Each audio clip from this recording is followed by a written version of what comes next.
Hello dear student.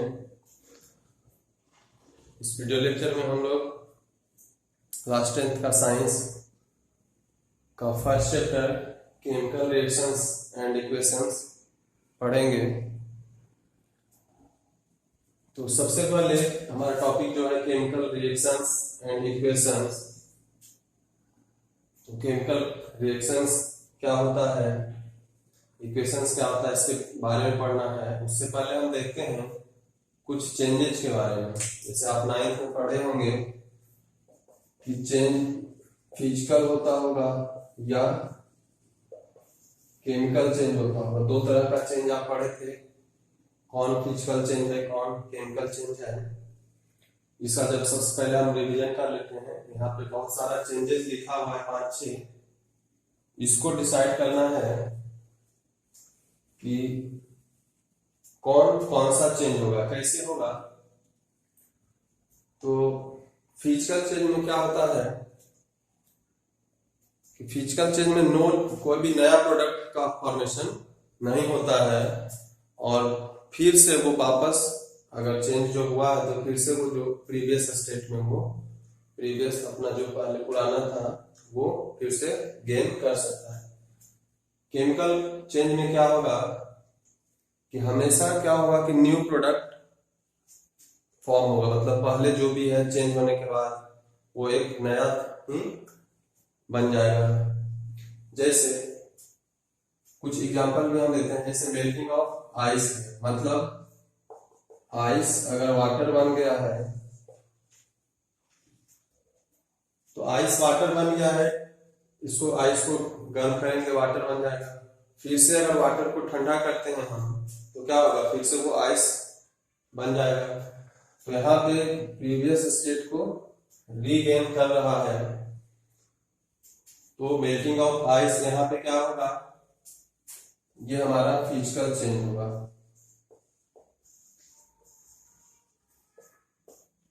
अब दूसरा देखते हैं, formation of curd from milk. दूध से दही बनता है। तो उसमें हम क्या देखते हैं कि मिल्क, अगर एक बार मिल्क से कर्ड बन गया तो फिर कर्ड से मिल्क फिर बनेगा क्या, नहीं बनेगा। तो नहीं बनेगा यहाँ पे, तो ये हमारा क्या होगा, फिर से वापस पुराने स्टेज में फिर से वो नहीं आएगा। मिल्क से एक बार कर्ड बन गया तो कर्ड से मिल्क नहीं बनेगा। तो इस तरह का चेंजेस जो भी होता है वो होगा हमारा, कंफर्म है कि वो केमिकल चेंज ही होगा। तीसरा है, an iron rod is expose to humid atmosphere. कोई भी आयरन का रॉड हो, आयरन का टुकड़ा हो, कुछ भी हो, उसको हम ह्यूमिड मतलब होता है कि जिस एटमॉस्फेयर में थोड़ा मॉइस्चर हो, नमी हो, एयर तो है ही, वाटर भी हल्का फुल्का हो, उसको अगर हम बहुत दिनों तक छोड़ देते हैं तो आप देखते हैं कि उसमें रस्ट लग जाता है। तो वो भी क्या होता है, तो वो स्लो चेंज होता है बट वो भी केमिकल चेंज होता है। क्यों? क्योंकि उस रस्ट लगे हुए रॉड को से फिर वापस जो ओरिजिनल रॉड है उसमें वो कन्वर्ट नहीं होगा, उसका स्ट्रेंथ उतना नहीं आता है। नेक्स्ट है, फूड इज कुक्ड। भोजन जो बन गया, खाना मान लीजिए जो बना देते हैं, तो फिर से क्या करेंगे, उस भोजन को फिर किसी भी प्रोसेस से पुराने स्टेज में ला सकते हैं क्या। जो एक बार बन गया वो बन गया, वो खराब हो जाएगा। तो ये भी चेंज क्या कहलाएगा, ये भी केमिकल चेंज ही होगा। फिर कहता है कि food is digested in our body. हमारे शरीर में हम जो खाते हैं और हमारे शरीर में जो फूड डाइजेस्ट हो जाता है, जिससे कि हमको एनर्जी भी मिलता है। आगे ये रिएक्शन पढ़ना है, बाद में भी आप पढ़ेंगे डाइजेस्टिव सिस्टम में पूरा। तो food is digested in our body. तो इसमें भी क्या होता है, हमारे शरीर में जो हम जिस फॉर्म में फूड को खाते हैं वो डाइजेस्ट होने के बाद उसका फॉर्म क्या होता है, कंप्लीटली चेंज हो जाता है। तो ये भी चेंज क्या होगा, केमिकल चेंज होगा। नेक्स्ट है, बी रिस्पायर, मतलब हम लोग रिस्पिरेशन करते हैं, श्वास लेते हैं। तो श्वास लेते हैं तो क्या करते हैं, हम लोग ऑक्सीजन लेते हैं, कार्बन डाइऑक्साइड रिलीज करते हैं। तो ऑक्सीजन लिए और कार्बन डाइऑक्साइड रिलीज किए, तो यहाँ पे भी क्या हो रहा है, फॉर्म चेंज हो रहा है, तो ये भी चेंज क्या हो जाएगा, केमिकल चेंज हुआ। तो केमिकल चेंज, फिजिकल चेंज में हम यही देखे कि जिसको वापस हम यहाँ पे आइस से वाटर, वाटर से आइस आ सकते थे, वो फिजिकल चेंज होगा। और जिसमें हम प्रीवियस स्टेट गेन नहीं कर सकते हैं, वो हमारा केमिकल चेंज यहाँ पे होगा अभी आपके लिए। आगे फिर डेफिनेशन चेंज होगा, आप जैसे जैसे आगे पढ़ेंगे 11th-12th में तो चेंज होगा, बट आपके लिए अभी यही है। अब हम देखते हैं कि हमको पढ़ना तो है केमिकल रिएक्शन एंड इक्वेशन, मतलब केमिकल चेंज के बारे में यहाँ पे पढ़ना है। तो हम कब मानेंगे कि केमिकल चेंज हो रहा है, कैसे हम समझेंगे कि अगर कोई चेंजिंग हो रहा है हमारे सराउंडिंग्स में या कहीं पे भी, तो वो चेंज केमिकल है या नहीं है। तो उसका डिफरेंट डिफरेंट कंडीशन है कि अगर ऐसा हो रहा होगा तो शायद वो केमिकल चेंज है, कोई जरूरी नहीं कि वो अगर ऐसा हो रहा है तो वो केमिकल चेंज होगा ही। तो उसका डिफरेंट यहाँ पे दिया हुआ है, किस किस स्थिति में वो केमिकल चेंज हो सकता है। तो पहला, अगर कहीं पे चेंज इन स्टेट हो रहा है, स्टेट चेंज होने का मतलब वो सॉलिड से लिक्विड हो जा रहा होगा या सॉलिड से गैस या लिक्विड से गैस, समथिंग समथिंग कुछ भी हो रहा होगा। तो चेंज इन स्टेट अगर हो रहा होगा, कहीं स्टेट चेंज हो रहा होगा, पहले कुछ था बाद में कुछ, जैसे हालांकि यहाँ पे क्या हुआ, आइस टू वाटर, यहाँ हम देख रहे हैं ये सॉलिड में है, ये लिक्विड में है। तो यहाँ पे भी स्टेट चेंज हुआ, वाटर से आइस जाएंगे तो फिर लिक्विड से सॉलिड होगा, तो स्टेट तो यहाँ पे भी चेंज हो रहा है, लेकिन ये चेंज क्या होता है, फिजिकल होता है। तो ऐसा हम नहीं कहेंगे कि जहां पे स्टेट चेंज होगा वो हमेशा केमिकल ही होगा, लेकिन ये एक पॉसिबिलिटी है कि अगर स्टेट चेंज हो रहा है तो हो सकता है कि वो केमिकल चेंज भी हो। दूसरा है चेंज इन कलर। कलर अगर कहीं चेंज हो रहा है, पहले कुछ था कलर, बाद में कुछ हो गया कलर, किसी वजह से हीट किए, उसको कोल्ड ठंडा किए, कुछ भी किए या किसी के साथ मिक्स किए, तब कलर अगर चेंज हो रहा है तो हम वहां पे कह सकते हैं कि वो केमिकल चेंज हो रहा है। फिर कहता है कि चेंज इन टेम्परेचर। टेम्परेचर भी अगर मान लेते हैं कोई ए है और बी, दो चीज को मिलाए, तीसरा कुछ बना, पहले इसका मान लेते हैं ये ठंडा था, अभी मिलाने के बाद गर्म हो गया, तो हम ऐसे इसको छू करके पता कर सकते हैं कि टेम्परेचर ज्यादा हुआ, टेम्परेचर कम हुआ। तो चेंज इन टेम्परेचर हम फील कर सकते हैं अपने स्किन से टच करके। फिर नेक्स्ट है इवोल्यूशन ऑफ गैस। कहीं पे अगर गैस का इवोल्यूशन हो रहा है, मान लेते हैं कुछ इसको उसको मिलाए या किसी चीज को जला रहे हैं और वहां पे गैस रिलीज हो रहा है, इवोल्यूशन हो रहा है, तो उसका स्मेल से हम डिटेक्ट कर सकते हैं कि गैस का इवोल्यूशन हो रहा है। या पार्टिकुलर गैस का किसी का कलर होता है, तो उससे भी हमको पता चल सकता है कि वो गैस का इवोल्यूशन हो रहा होगा। तो ये सब कंडीशन है, अगर कहीं हो रहा है तो पॉसिबिलिटी है, कंफर्म नहीं कर सकते हैं, पॉसिबिलिटी है कि वो चेंज क्या होगा, केमिकल चेंज होगा। अब जहां पे भी केमिकल चेंज हो रहा है तो वहां पे जरूर केमिकल रिएक्शन हो रहा होगा, मतलब जब तक रिएक्शन नहीं होगा तब तक न्यू प्रोडक्ट का फॉर्मेशन नहीं होगा।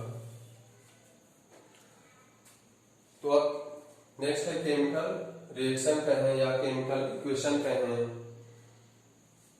तो केमिकल रिएक्शन जो भी कुछ हो रहा है उसका हम रिप्रेजेंटेशन करते हैं, इक्वेशन के फॉर्म में लिखते हैं। जैसे अभी मान लेते हैं हम वर्ड में लिखते हैं इसको, when magnesium is burned in oxygen, magnesium oxide is formed। अब ये लिखा हुआ है स्टेटमेंट है कि magnesium is burned in oxygen, magnesium oxide is formed. तो अब ये तो स्टेटमेंट, अब इसको हमको ये रिएक्शन हो रहा है कि मैग्नीशियम ऑक्सीजन के साथ मिला, तब क्या फॉर्मेशन हो रहा है, मैग्नीशियम ऑक्साइड हो रहा है।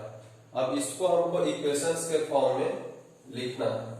तो इक्वेशंस को हम वर्ड के फॉर्म में भी लिख सकते हैं, उसका सिंबॉलिक रिप्रेजेंटेशन भी करते हैं। जैसे अगर इसी को हम लिखते, पहले हम वर्ड के फॉर्म में लिखते हैं, यहाँ लिख देते मैग्नीशियम प्लस ऑक्सीजन, और क्या बन रहा है, तो मैग्नीशियम ऑक्साइड।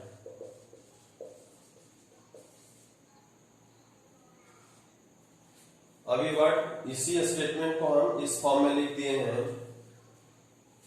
तो इसमें क्या होता है कि अब देखिए दो पार्ट होता है, एरो के लेफ्ट साइड, एरो के राइट साइड। तो एरो के लेफ्ट साइड जो कुछ भी होगा सारा का सारा क्या कहलाएगा, वो रिएक्टेंट कहलाएगा, और एरो के राइट साइड जो होगा वो एक हो, दो हो, तीन हो, जितना भी हो वो सबका सब क्या कहलाएगा, तो वो प्रोडक्ट कहलाएगा।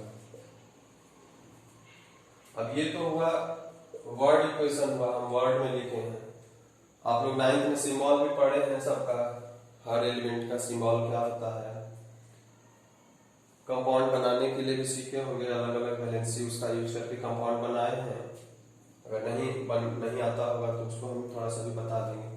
अब जैसे मैग्नीशियम का तो आप पढ़े होंगे कि मैग्नीशियम को हम Mg लिखते हैं। ऑक्सीजन का मॉलिक्यूलर फॉर्म क्या होगा, O2 होता है, O2 लिखेंगे। अब ये बन के क्या बनाएगा, दोनों मिलेगा तो MgO।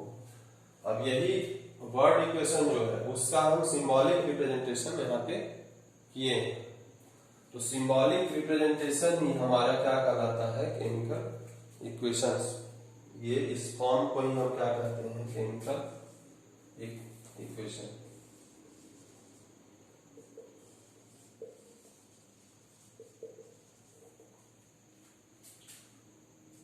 तो ये स्टेटमेंट का एक तरह से शॉर्ट रिप्रेजेंटेशन हुआ। अब इतना लिखने का हमको आवश्यकता नहीं है, छोटा सा लिख देंगे तब भी बात वही समझ जाएगा कि अच्छा मैग्नीशियम ऑक्सीजन के साथ रिएक्शन कर रहा है या इसको बर्निंग करते हैं, तब फॉर्मेशन क्या हो रहा है, तो मैग्नीशियम ऑक्साइड का फॉर्मेशन हो रहा है। तो ये केमिकल इक्वेशन हुआ, और ये प्रोसेस क्या कहलाया, तो ये रिएक्शन कहलाता है। मतलब एक मॉलिक्यूल दूसरे मॉलिक्यूल के साथ मिलता है और कोई नया चीज का फॉर्मेशन होता है, तो हम उसको क्या कहते हैं, केमिकल चेंज हो रहा है, तो वहां पे केमिकल रिएक्शन होगा।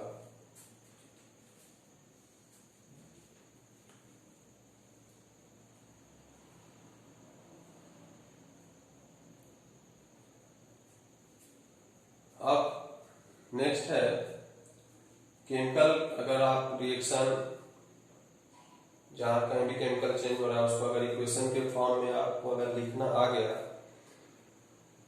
तो उसके बाद होता है balancing of chemical equations. Balance करना होता है। बैलेंसिंग क्या होता है, ये हम देखते हैं।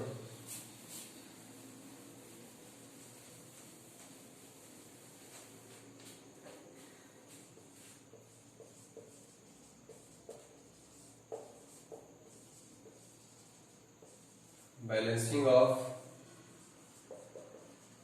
Chemical equations.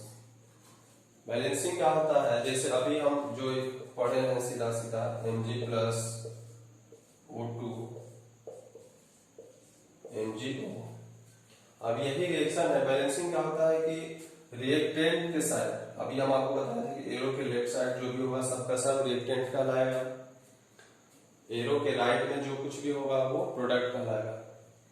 तो हम देखेंगे कि एरो के लेफ्ट साइड जो भी एलिमेंट है उसका नंबर जितना होगा उतना ही उसका नंबर प्रोडक्ट साइड भी होना चाहिए। अगर नहीं है तो क्या होगा, वो बैलेंस नहीं है, तब हमको उसको बैलेंसिंग की आवश्यकता है।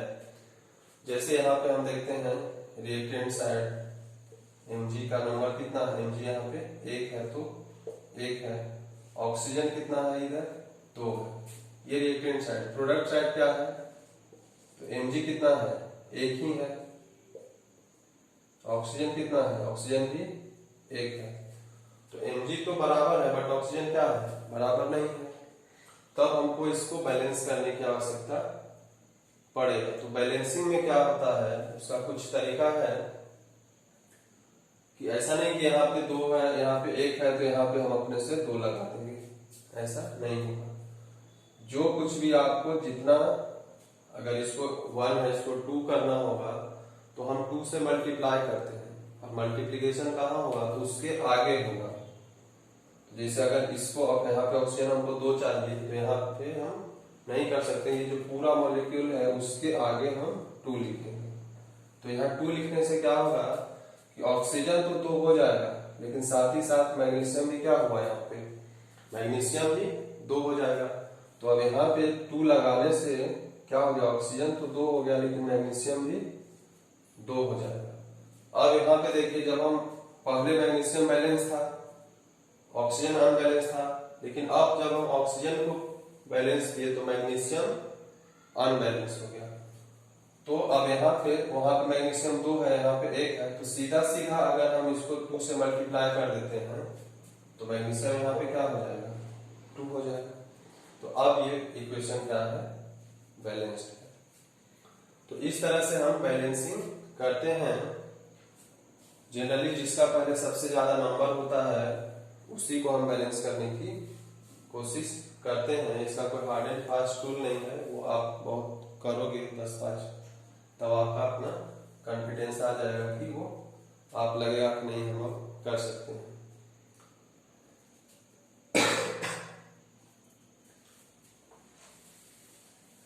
जैसे एक इक्वेशन और देते हैं,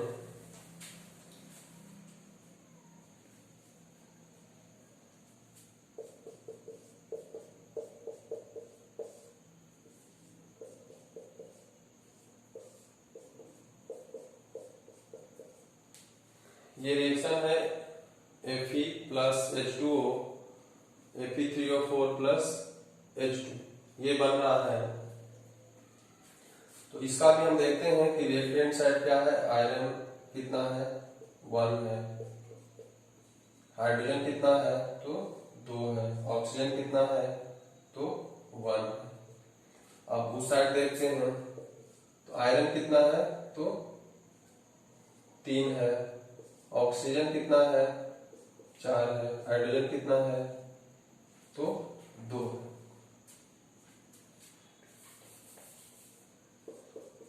हाइड्रोजन 2 है, ऑक्सीजन 4 है। तो अब हम यहाँ पे देखते हैं, तो अभी हम आपको बोले कि जिसका जो नंबर सबसे ज्यादा होगा मोस्टली हम वहीं से स्टार्ट करते हैं। कोई जरूरी नहीं कि आप दूसरे तरीके से करके नहीं होगा, लेकिन जो मतलब एक तरीका है समझने का, तो हम देखते हैं कि सबसे ज्यादा नंबर किसका है, इसका। तो सबसे पहले हम उसी को बैलेंस करने की कोशिश करते हैं। तो यहाँ इधर मतलब राइट साइड, या इसको प्रोडक्ट हम करते हैं, प्रोडक्ट साइड ये रिएक्टेंट है। तो प्रोडक्ट साइड हम देख रहे हैं कि ऑक्सीजन 4 है, इधर ऑक्सीजन 1 ही है। तो इधर 4 करने के लिए क्या करना होगा, हमको 4 से गुना करना होगा इसमें। तो 4 इसमें कहा हम गुना करेंगे, तो हम बताए थे आपको कि पूरा का जिस जहां कहीं भी होगा पूरा मॉलिक्यूल के आगे ही गुना करते हैं। मतलब यहाँ पे 4 हम लिख देंगे। अब यहाँ लिखने से क्या हुआ, ऑक्सीजन तो 4 हो गया, लेकिन हाइड्रोजन कितना हो गया, पहले 2 था, अब 4 से गुना किए तो 4 × 2, तो अब कितना हो जाएगा, ये 8 हो जाएगा। तो ऑक्सीजन तो हमारा बैलेंस्ड हो गया। अब हम दूसरा देखते हैं हाइड्रोजन का। अब हाइड्रोजन यहाँ देखते हैं, फिर नंबर अब हमारे पास ज्यादा किसका है, हाइड्रोजन का है। तो अब हम इसको बैलेंस करेंगे। तो यहाँ पे हाइड्रोजन कितना है, 8 है, यहाँ पे हाइड्रोजन क्या है 2 है। तो अगर हम इसको 4 से मल्टीप्लाई कर दें तो 4 × 2 8 हो जाएगा। तो 4 इधर कहाँ पे है, हाइड्रोजन यहाँ पे है, तो इसके आगे हम क्या करेंगे, 4 से गुना कर सकते हैं।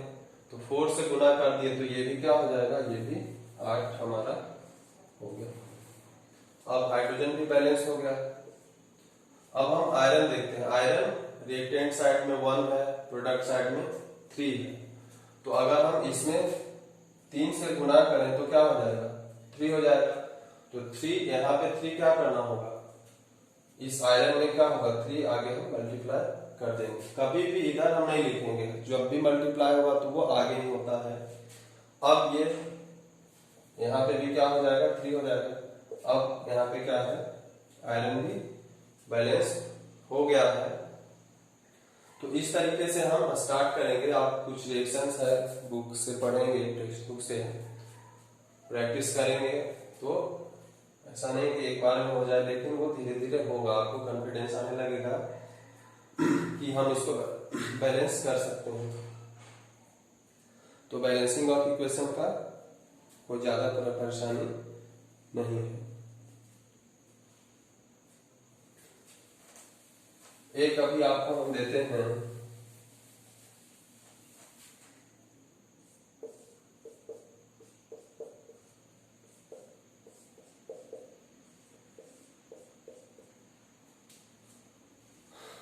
इसको एक प्रैक्टिस करिएगा, मतलब इसको बैलेंस करने का कोशिश करिएगा, बैलेंस हो जाएगा। बहुत बड़ा नहीं है लेकिन आप करेंगे, ये होमवर्क है, हम अभी बताएंगे नहीं बने तो आप कमेंट करेंगे कमेंट सेक्शन में, फिर हम आपको सॉल्यूशन इसका प्रोवाइड करेंगे। अब ये तो बैलेंसिंग ऑफ केमिकल इक्वेशन हुआ। बैलेंसिंग ऑफ केमिकल इक्वेशन के बाद होता है क्या कि अगर कोई भी इक्वेशन, जैसे अभी मान लेते हैं Mg प्लस O2 MgO, ये इक्वेशन था, इसको अभी हम बैलेंस किए थे। तो यहाँ ऑक्सीजन 2 है, यहाँ पर 2 किए थे और यहाँ पर इस तरह से हम बैलेंस किए थे अभी जस्ट पहले। तो ये तो इक्वेशन अब बैलेंस हो गया, लेकिन ये कंप्लीट इक्वेशन अभी नहीं है। कंप्लीट इक्वेशन क्या कहलाता है,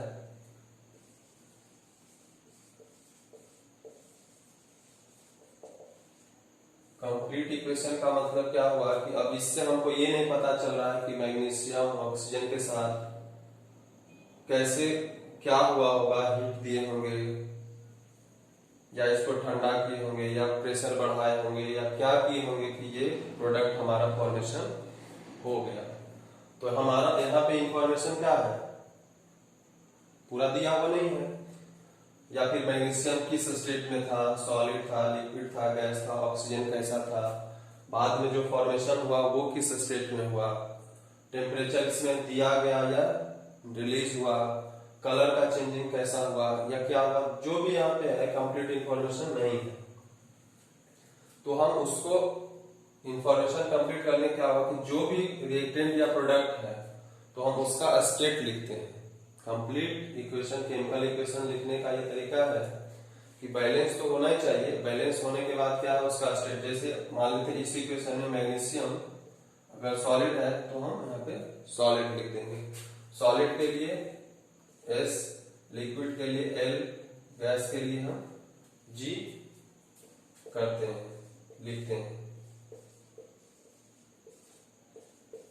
और कोई चीज अगर सॉल्यूशन होगा, वाटर में सॉल्यूशन होगा, एक्वस फॉर्म होगा तो उसको हम AQ लिखते हैं।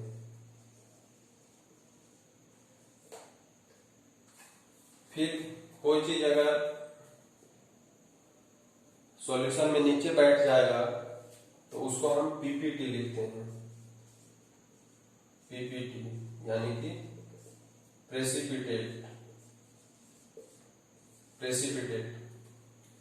तो यहाँ पे मान लो मैग्नीशियम सॉलिड स्टेट में है, ऑक्सीजन हमारा गैसियस स्टेट में है, तो ऐसा हम लिख दिए। अब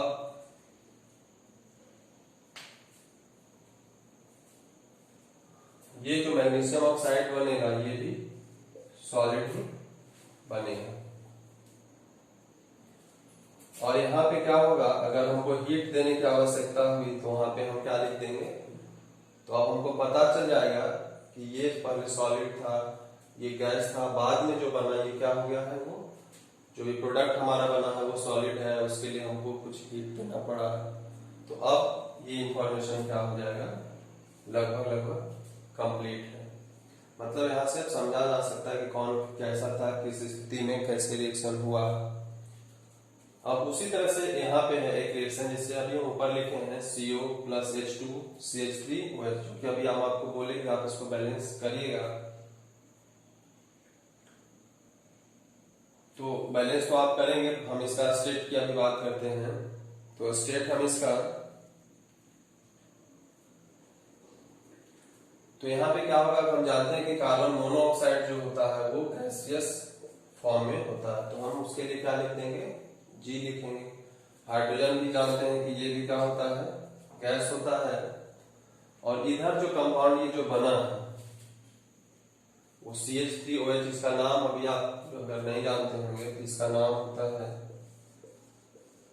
मिथेनॉल होता है, और ये जो होता है वो लिक्विड स्टेट में होता है। तो अब हमको यहाँ से पहले अगर ये स्टेट इसका लिखा हुआ नहीं है तो हमको कैसे पता कि ये किस स्टेट में है, ये किस स्टेट में है, सॉलिड है, लिक्विड है, गैस है, या प्रोडक्ट जो फॉर्मेशन हो रहा है वो किस स्टेट में है, सॉलिड है, लिक्विड है या गैस है। लेकिन अब हम इसको जज कर सकते हैं। और यहाँ पे ये रिएक्शन होने के लिए क्या होता है, बहुत प्रेशर चाहिए। तो यहाँ पे हम प्रेशर अप्लाई करते हैं, जैसे कहीं हमको हीट देना पड़ा, कहीं हम उसको प्रेशर कंप्रेस करते हैं, तब ये रिएक्शन होता है। तो अब हमको पता चला है कि इसको मिलाएंगे तो बहुत ज्यादा प्रेशर हम देंगे, उसका कुछ फिक्स होता है, तब हमारा क्या होगा, ये कंपाउंड बनेगा। अगर प्रेशर हम यहाँ पे नहीं देंगे तो क्या होगा, ये हमारा रिएक्शन नहीं होगा। तो ये कंप्लीट जो इंफॉर्मेशन इसके बारे में है कि किस कंडीशन में, किस स्टेट में रिएक्टेंट है, किस स्टेट में प्रोडक्ट है, किस कंडीशन में रिएक्शन हो रहा है, ये सारा इंफॉर्मेशन हमारा क्या है, कंप्लीट इक्वेशन का सिंबल है। तो आप बुक में देखेंगे बहुत सारा जो भी इक्वेशंस होगा तो वो उसका स्टेट्स लिखा हुआ रहता है, तो उससे हमको पता चलेगा कि वो उस स्टेट में है, उसका किस कंडीशन में बना है, कहाँ हीट दिया गया है, कहाँ हीट रिलीज हुआ। जैसे एक इक्वेशन अभी हम देखते हैं, जैसे CO2 प्लस H2O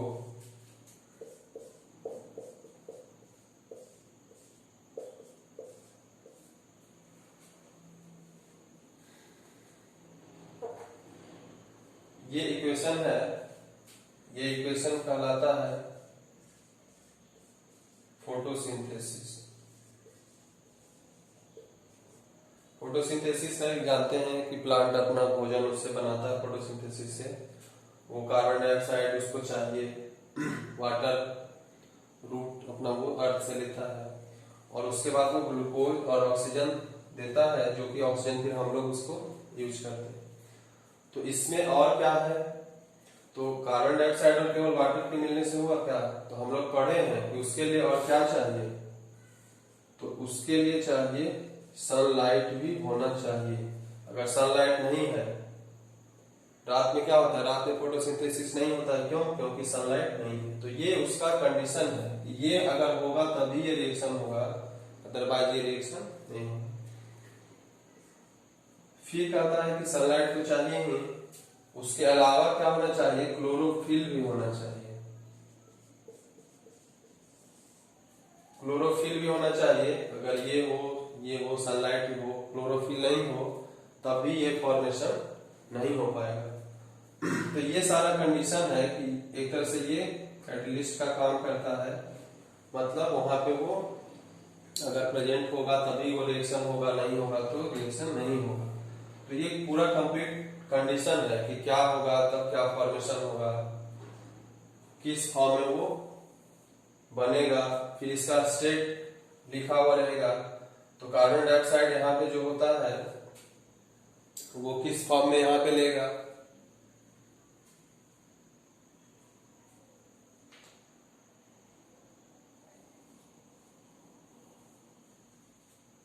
तो कार्बन डाइऑक्साइड यहाँ पे एटमॉस्फेयर से ले रहा है गैसेस फॉर्म में। वाटर तो वो रूट से मतलब लेगा, जाइलम फ्लोएम, ऐसा पढ़े हैं, बायो में भी पढ़े हैं, लिक्विड के फॉर्म में होगा। ये जो ग्लूकोज बनाएगा ये एक्वस होता है, और ऑक्सीजन तो गैसेस फॉर्म में है जो कि हमको वो एटमॉस्फेयर में रिलीज कर देता है, और फिर हम लोग उसको क्या करते हैं, यूज करते हैं। तो ये इस कंप्लीट इक्वेशन का कुछ है कि कंप्लीट इक्वेशन में क्या चाहिए। तो पहला चीज है कि स्टेट मेंशन होना चाहिए। स्टेट मेंशन होना चाहिए सारा रिएक्टेंट का, सारा प्रोडक्ट का, कि कौन किस स्टेट में है, सॉलिड है, लिक्विड है, गैस है, एक्वस फॉर्म में है या प्रेसिपिटेट है। दूसरा, other conditions like temperature, pressure या some other catalyst, temperature, pressure, या फिर कोई ऐसा कैटलिस्ट है जिसके बिना अगर वो मतलब कोई थर्ड केमिकल है कि हाँ सब कुछ है लेकिन वो नहीं होगा तो वो रिएक्शन नहीं होगा। तो ये सारा का सारा कंडीशन अगर उसमें मेंशन है तब हम उसको कहेंगे कंप्लीट इक्वेशन कहेंगे। तो बैलेंस करना तो बता दिए, बैलेंस के होने के साथ साथ, और तीसरा तो ये बैलेंस होना ही चाहिए।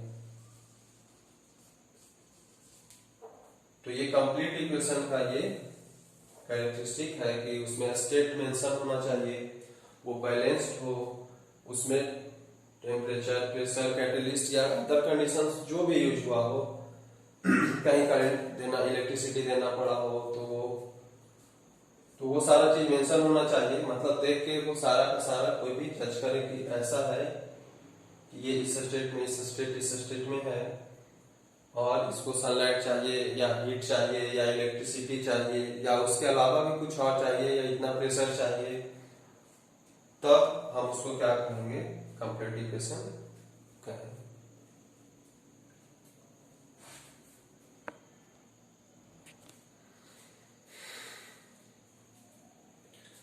अब यहाँ पे 9th में तो आप लोग पढ़े होंगे, लेकिन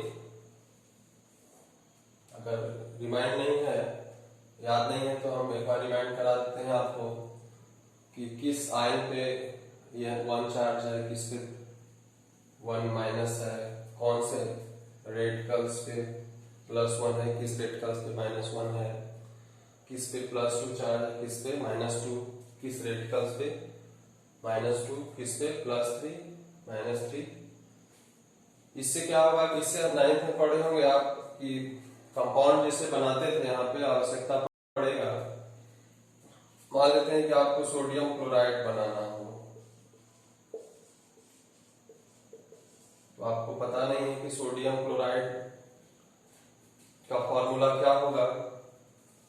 तो हम जान रहे हैं कि सोडियम और क्लोरीन से ये बना हुआ है, तो हम क्या करेंगे, सोडियम का सिंबल लिखेंगे और इधर क्लोरीन का सिंबल लिखेंगे, और उसके बाद हमको इसका चार्ज पता होना चाहिए कि उस पर चार्ज कितना है।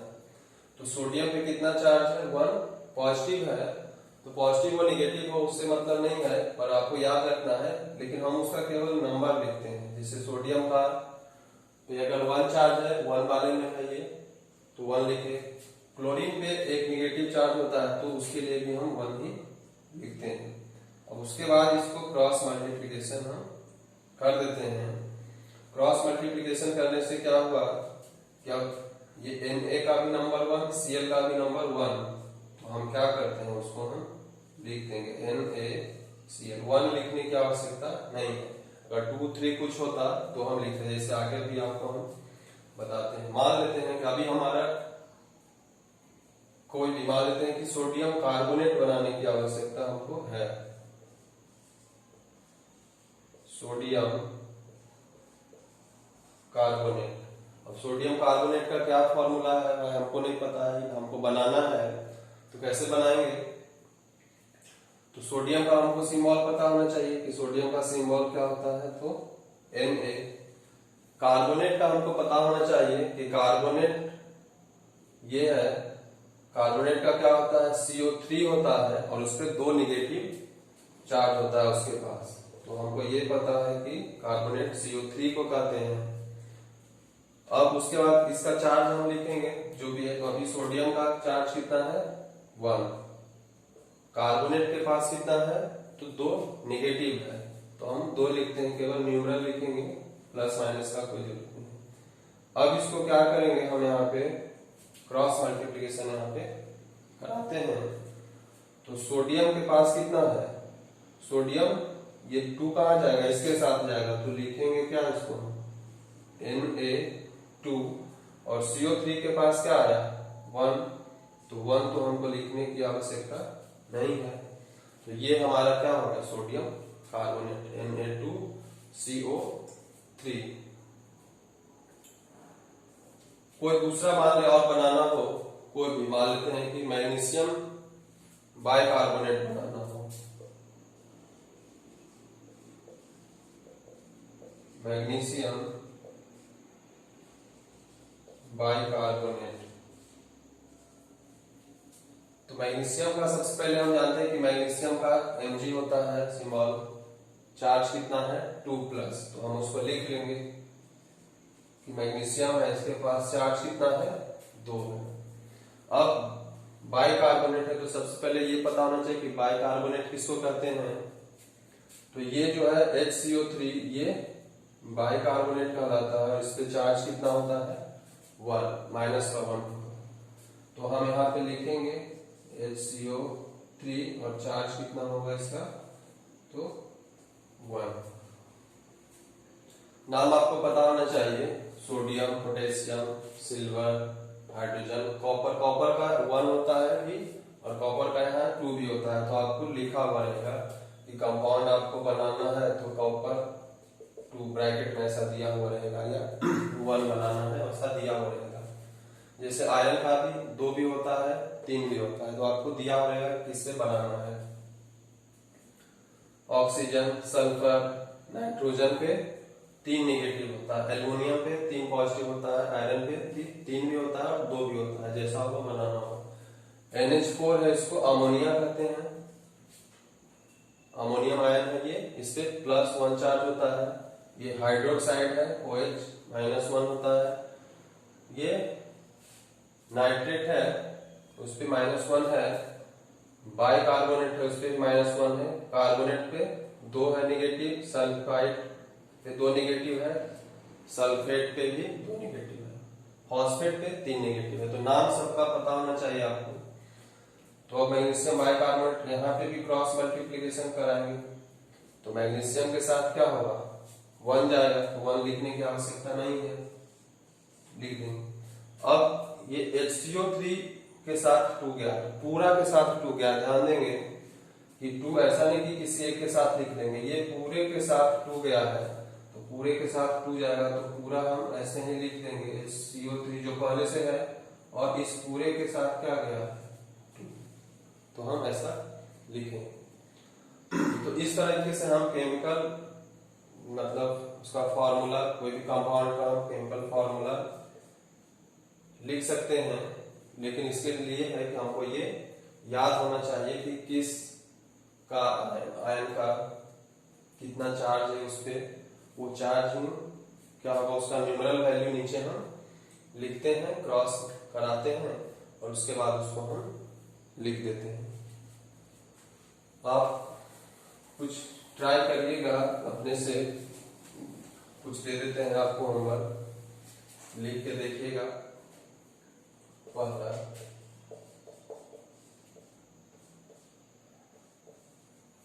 Potassium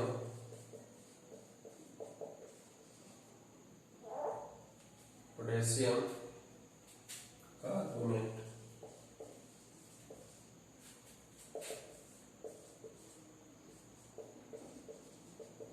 aluminium sulphate,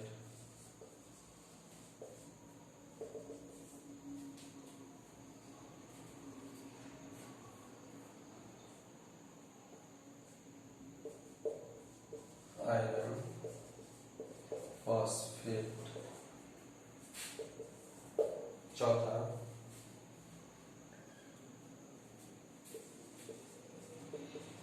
calcium bicarbonate. ये सब का आप इस तरह से फॉर्मेशन करेंगे कि इसका क्या होगा। पोटेशियम कार्बोनेट है, ये वर्ड के फॉर्म में है, इसका सिंबॉलिक रिप्रेजेंटेशन क्या होगा। तो इसको हम अगर ये सब याद होगा, नहीं याद होगा तभी आप देख के बना लेंगे, बनाते बनाते आपको याद हो जाएगा। तो इस वीडियो में हम इतना ही रखते हैं। अभी आप धीरे धीरे इसको इस सब का काफी जरूरत होगा, इसलिए इसको याद ही कर लेंगे कि किस पे कितना चार्ज है, किस आयन का चार्ज कितना है, किस पे 2 निगेटिव है, किस पे 3 निगेटिव है, किस पे 1 निगेटिव है। इस सब का काफी जरूरत पड़ने वाला है। तो इस वीडियो में हम यही रखते हैं। अगले वीडियो में हम देखेंगे type of chemical reactions, different types of chemical reaction होगा, कोरोजन, डेंसिटी, ये सब सारा हम अगले वीडियो में देखते हैं इन डिटेल। Thank you.